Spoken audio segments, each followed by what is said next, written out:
Queridos amigos, qué placer estar con ustedes nuevamente para compartir y estudiar juntos el tema de escuela sabática, la lección número 3, una lección importante. Estamos en el Evangelio de Juan y vamos a dialogar, vamos a estudiar acerca de la historia de fondo, el prólogo. Y tengo junto a mí al pastor Esteban Bor. Pastor, bienvenido al estudio de escuela sabática. Qué placer estar con usted en este lugar. Gracias, Pastor Salazar. Es un honor trabajar contigo. Gracias, pastor. Y vamos a entrar en esta lección, pero antes, pastor, de iniciar el estudio, vamos a una oración. Así que le invito a que nos Amén. dirija en oración, pastor. Oremos. Padre, vamos a estudiar un capítulo trascendental en la Sagrada Escritura, donde nos habla de que Jesús, antes que existiera cualquier cosa, ya existía y fue el creador de todo. Y también de cómo llegó a tomar carne humana para habitar entre nosotros. Así que con reverencia pedimos tu compañía. Amén. Danos palabras que hablar, pensamientos sagrados, y bendice a todos los que están viendo este programa. Te lo pedimos en el nombre de Jesús. Amén. Amén. Amén. Pastor, como usted menciona en su oración, vamos a hablar sobre el Verbo hecho carne, Jesucristo, el inicio, el prólogo del libro de Juan, que es, por decirlo así, la introducción a lo que el libro encierra, y se basa en los primeros versículos. Vamos a estudiar los primeros versículos de Juan, y comencemos brevemente allí, porque creo que es importante leerlos. Voy a leer desde el versículo 1 del capítulo 1 de Juan al versículo 3, para dar inicio al diálogo de este estudio. Dice allí la palabra del Señor: en el principio era el Verbo, y el Verbo era con Dios, y el Verbo era Dios. Este era en el principio con Dios. Todas las cosas por Él fueron hechas, y sin Él nada de lo que ha sido hecho fue hecho. Pastor, ¿qué podemos compartir acerca de este principio del libro, ¿no? Lo que establece aquí Juan acerca de Cristo, del Verbo, del Logos? ¿Qué nos puede compartir al respecto de estos versículos tan importantes? Bueno, hay varios puntos muy importantes en estos 3 versículos. Número 1, la expresión en el principio. Es la misma expresión que aparece en Génesis 1 y el versículo 1. Correcto. A donde dice: en el principio creó Dios los cielos y la tierra. Pero en realidad en estos versículos se encuentran 3 conceptos que están en Génesis 1:1. En el principio creó Dios. Y aquí dice: en el principio, quien era Dios hizo todo. Así que claramente, al comparar Génesis 1:1 con Juan 1:1 al 3, notamos que el creador fue ni más ni menos que Cristo Jesús. Ese es un punto. Un segundo punto es, no dice en el principio fue el Verbo. Claro. Es un infinitivo. Era el Verbo. Es decir, había existido mucho antes de que hubiera un principio. Así que ese es el segundo punto. El tercer punto es que hay más que una persona involucrada acá. Porque dice: y el Verbo era con Dios. Es decir, está con alguien. Claro. Y sabemos que ese con quien está es el Padre. Porque en el versículo 18 dice: a Dios nadie le vio jamás, el unigénito Hijo de Dios que está en el seno del Padre le ha dado a conocer. Correcto. Así que nos demuestra que Jesús en la creación ya era y que creó todo. En segundo lugar, que era Dios 100%. Correcto. Y que había otra persona con él, el Padre.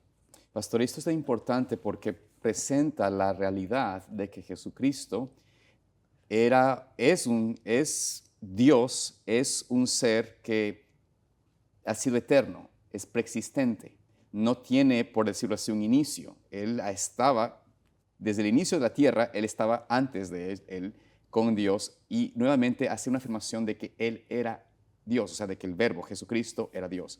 ¿Por qué es importante por qué cree usted, pastor, que es importante para Juan establecer esta declaración de que Jesús es Dios en este inicio, para luego darle una ¿cómo se puede decir esto? Un contraste con su de experiencia de convertirse en hombre, porque luego notamos en el versículo 5, ¿no es cierto? No el versículo 5, el versículo, el que se hizo carne. 14. 14, gracias, pastor. El verbo fue hecho carne y habitó entre nosotros. Ese versículo nos presenta allí de que Logos, Jesucristo, el verbo, se hace carne. ¿Por qué es importante para Juan establecer esta experiencia de que Jesús es Dios, es eterno, es el creador de todas las cosas, para luego identificarlo como aquel que se hace carne con nosotros?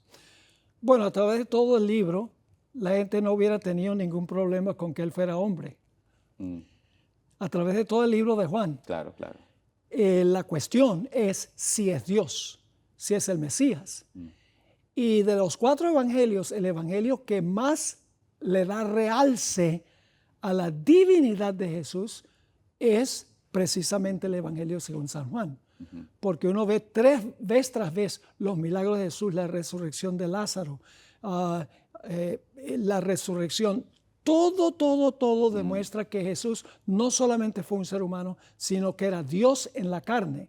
Así que por eso en el prólogo se ponen esos dos conceptos. El concepto de que es el Logos y el concepto de que es hombre. Y siendo solamente hombre no nos puede salvar. Interesante, pastor, ese punto. Claro, siendo simplemente hombre no podría ser realmente nuestro Salvador. Y aquí es donde tal vez ha habido esta nueva, tristemente, ideología. No es nueva en realidad, tiene muchos siglos de existencia, la ideología de que Cristo fue creado en un momento o que Cristo es hijo de Dios en el sentido de que fue engendrado, algo por el estilo, no dándole la misma identidad que como Dios, como que es el Padre.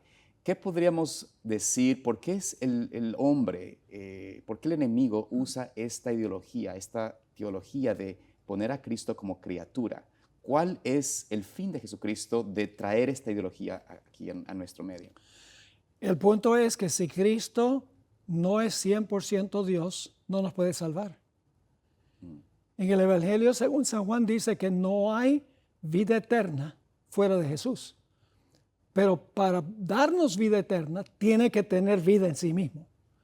Entonces, en ningún sentido Jesús puede salvarnos, al menos que sea 100% Dios.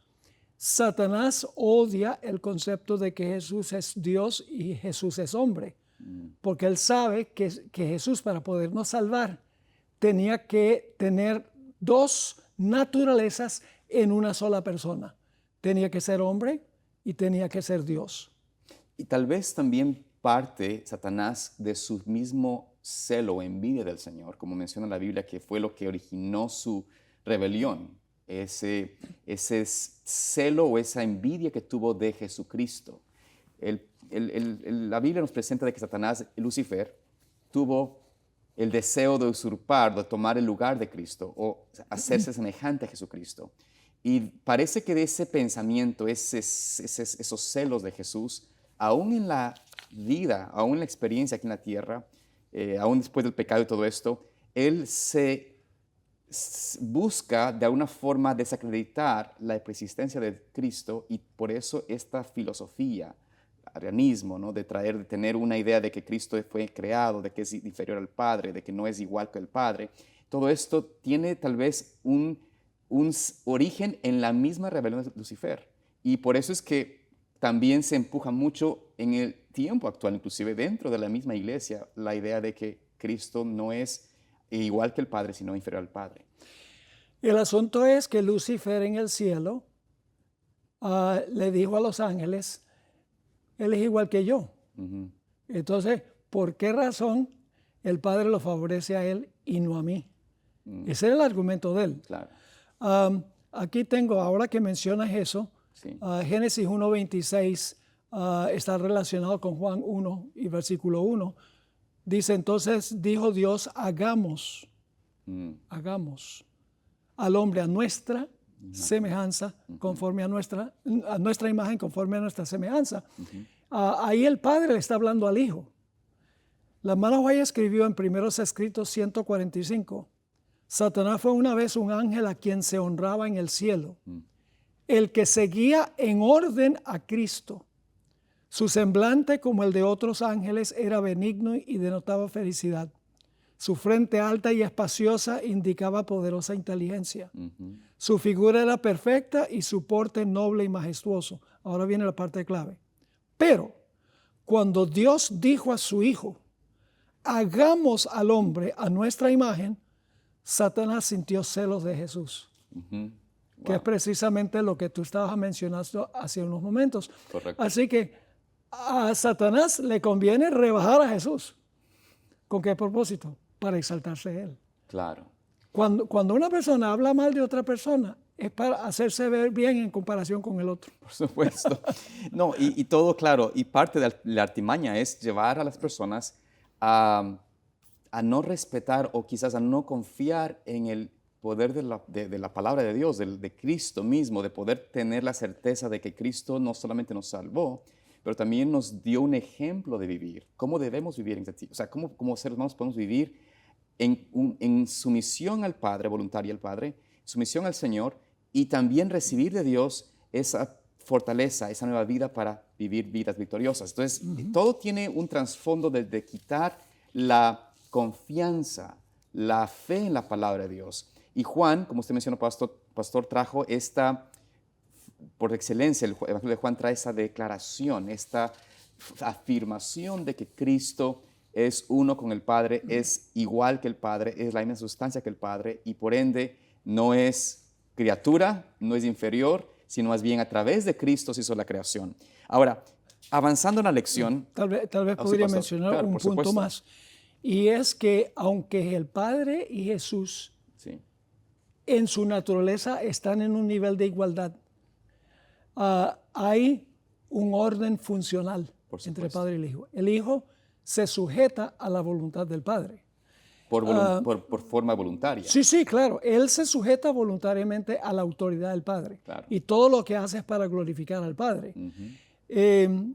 Hay un par de citas aquí. Una es extraordinaria, dice en el Comentario Bíblico Adventista, página 1131, con lo que es el habla al pensamiento. Mm. Así es Cristo con el Padre invisible. Es decir, el Padre piensa y el Hijo expresa audiblemente como la palabra lo que piensa el Padre. Y dice, como es el habla al pensamiento, así es Cristo con el Padre invisible. Él es la manifestación del Padre y se le llama el Verbo de Dios. Ahora, Jesús es el portavoz del Padre y todo lo que hace es para glorificar al Padre.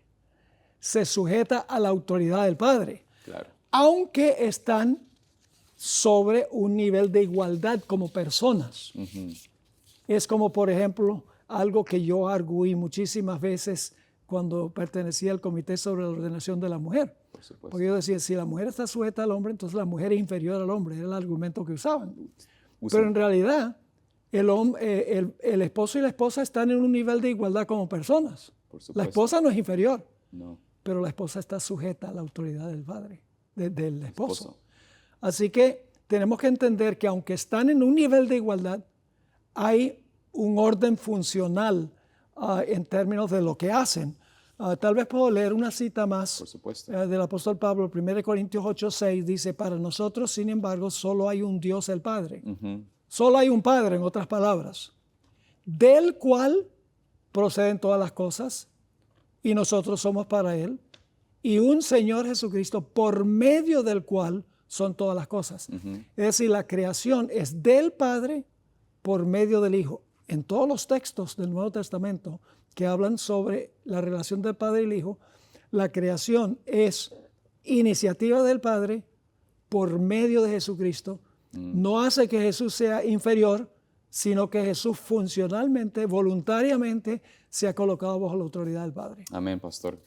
Y yo espero que esta lección pueda ayudar a las personas, como usted menciona, a poder comprender cómo Cristo es en sujeción al Padre, cómo Cristo, cómo opera, cómo el gobierno del universo tiene estas reglas, esta estructura para funcionar correctamente. Y Cristo y el Padre decidieron hacer algo similar en una pequeña escala con el hombre.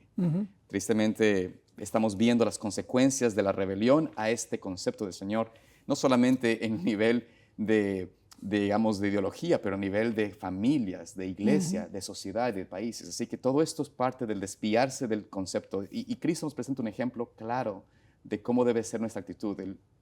Si Él se somete al Padre, Él no es inferior al Padre, simplemente es en sumisión, Él permite que el Padre tome la dirección mientras Él cumple su propósito. Ahora bien, esto nos lleva a la siguiente parte de la lección, que es el oír o no la palabra, o sea, a Cristo. Vamos a leer brevemente, voy a leer allí el versículo 9 al 13, pastor, para que usted pueda comentar al respecto. Dice aquí la palabra de Dios, Juan 1, 9 al 13. Aquella luz verdadera que alumbra a todo hombre venía a este mundo. En el mundo estaba y el mundo por él fue hecho, pero el mundo no lo conoció. A lo suyo vino y los suyos no lo recibieron. Mas a todos los que le recibieron, a los que creen en su nombre, les dio potestad de ser hechos hijos de Dios, los cuales no son engendrados de sangre, ni de voluntad de carne, ni de voluntad del varón, sino de Dios. Pastor, ¿qué podemos compartir acerca de estos versículos en cuanto a la importancia de oír, escuchar a la palabra, a Cristo? Bueno, el pasaje dice que Jesús es la luz, pero necesitamos entender que no solo Jesús es la luz en persona, sino que el libro que revela a Jesús es amén, luz. amén. Es decir, Jesús como persona es luz, porque Él habla la verdad, pero en la Biblia se presenta a Jesús en forma escrita, quien es la luz. Claro. Y cuando la luz brilla, hay dos reacciones. Una reacción es regocijarse en la luz. La otra, el otro grupo, aborrece la luz. Claro. Y de la aceptación o el rechazo de la luz depende el destino final de la persona. Por supuesto.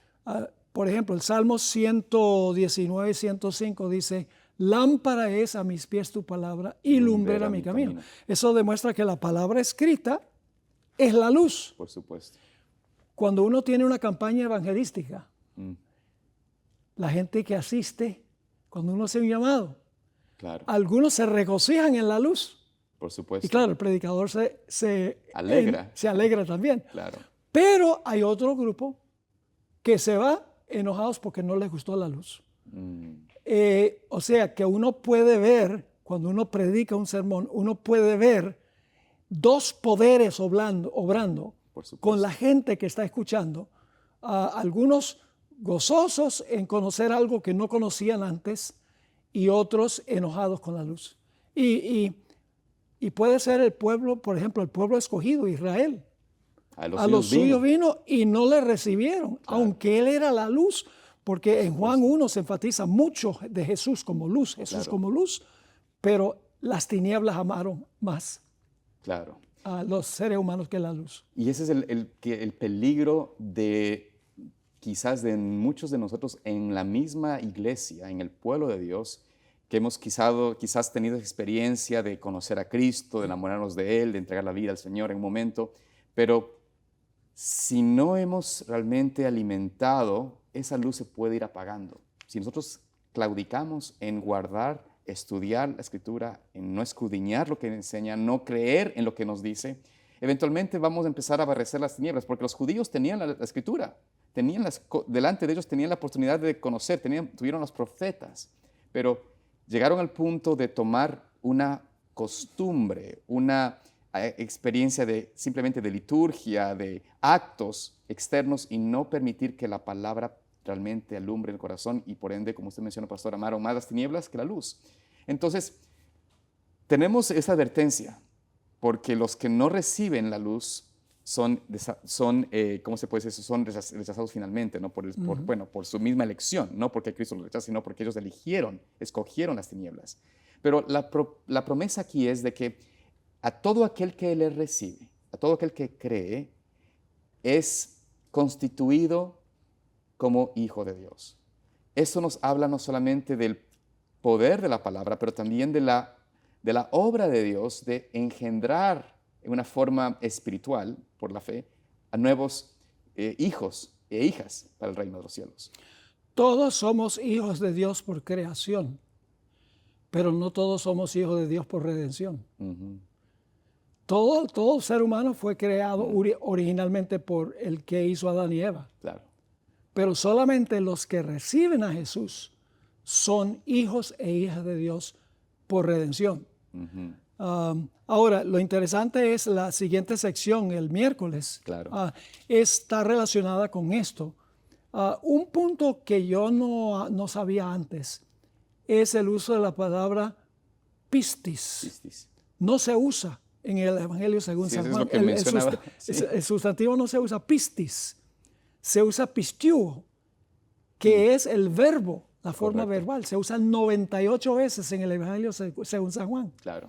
Y como recalca el escritor de las lecciones, el hecho por el cual se usa el verbo y no el sustantivo es porque el verbo tiene que ver con acción. Por Los supuesto. verbos tienen que ver con acción, mientras que pistis es algo más estático. Y en la lección, en la nota a la mitad de la página, Sí. dice que en forma activa, el pistio tiene que ver con cómo vivimos Mm. y recalca que Satanás también tiene pistis. Cree. Cree. No dice tiene fe, cree, pero es la misma palabra. Cree y tiembla sabiendo lo que le espera. Mm. Entonces, el Evangelio según San Juan usa pistio 98 veces para enfatizar de que la fe no es estática. Claro. No es creer algo, sino es creer en alguien y tiene un impacto en nuestra vida activa. Pastor, y esa es una realidad que el Señor quiere que podamos experimentar, ¿no? Bien nos menciona allí en el libro de Juan, en el capítulo 3, en el capítulo que habla justamente con Nicodemo, Jesucristo, y hace énfasis en la última parte del intercambio que tuvo con él, del versículo 16 en adelante. Voy a brevemente leer el versículo, bueno, conocemos todos de memoria el versículo 16, pero el versículo 18, o mejor 17, 18 dice lo siguiente: porque no envió Dios a su Hijo al mundo para condenar al mundo, sino para que el mundo sea salvo por él. El que en él cree no es condenado, pero el que no cree ya ha sido condenado porque no ha creído en el nombre del unigénito Hijo de Dios. Y luego dice, por supuesto, el versículo 19 y 20, ¿qué es la creencia? ¿Qué es esta experiencia, como usted menciona, de creer? Dice, y esta es la condenación, que la luz vino al mundo y los hombres amaron más las tinieblas que la luz, porque sus obras eran malas.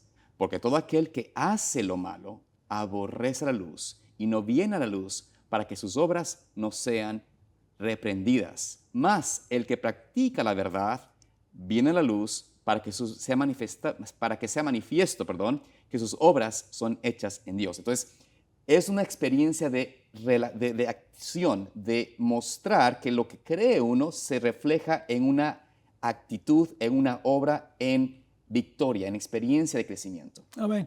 En realidad, la palabra fe podría traducirse confiar. Confiar. Para que todo aquel que en él confía no se pierda, mas tenga vida eterna. Uh-huh. Tiene que ver más con confianza en una persona que creer algo en la cabeza. Claro. Y por eso hay una acción que conlleva esa confianza. Uh-huh. Uno no confía en algo si no hay una acción que siga o sea, cerca de eso. De lo contrario, no sería confianza. Es solamente hablar como una ideología, pero no existe una realidad, ¿no? Bueno, los tres jóvenes que fueron echados al horno, sí. estuvieron dispuestos a ser echados al horno porque confiaban Amén. en el que los podía librar. Por supuesto. No era solo una fe intelectual, claro. Era una fe llevada a la acción. Y bueno, esto es una cosa, bueno, maravillosa, pero básicamente este capítulo primero de este prólogo de Juan nos da esta vislumbre, esta claridad acerca de quién es Jesucristo. Y yo pienso, pastor, que tenemos que buscar la manera nosotros de conocer a Cristo y dejar que esa luz permita que nosotros tengamos una respuesta activa en nuestra experiencia espiritual. Pastor, tal vez un pensamiento final para terminar, ya que el tiempo se nos fue. Bueno, cree en el Señor Jesucristo y serás salvo tú y tu casa. Amén. Amén. Muy bien, pastor. Esperamos, queridos amigos, que ustedes disfruten de esta lección y que el Señor les continúe bendiciendo en sus vidas a través de su palabra. Que Dios los acompañe. Nos vemos en la próxima ocasión.